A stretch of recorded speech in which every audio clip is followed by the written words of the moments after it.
د پامیر اسمان ته رسیدونکو غرونو په زړه کې د بدخشان د واخان ولسوالۍ په یو ګوټ کې د افغانستان یو له خواره ښکلو نه پیژندل شوو طبیعي ځایونو پټ دی.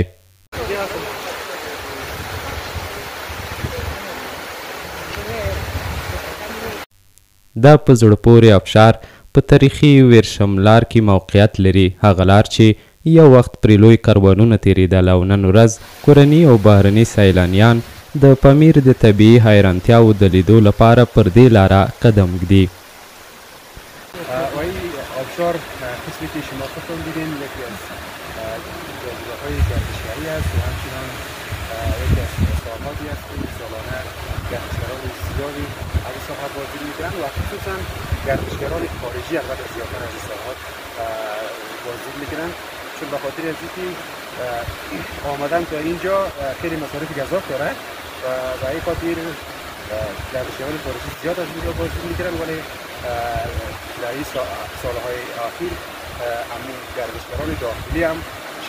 هر کال لسګونه سیلانیان له هیواد دننه او بهر څخه واخان ته سفر کوي او د آبګرج ابشار له نه هېرېدونکو خاطرو سره خپلو مینو او کورونو ته ستنېږي. آبشار بسیار زیبا دیدنی در اینجا مشاهده کردیم و دیدیم بسیار آبی سرد و آبی خوبش هم داشته و یک آببازی هم کردیم بسیار لذت بردیم. ما از تمام گردشگرای داخلی و خارجی است که به ولسوالی واخان پامیر و سفر بود. ولسوالی‌های بسیار دیدنی و جذاب بدخشان می باشه که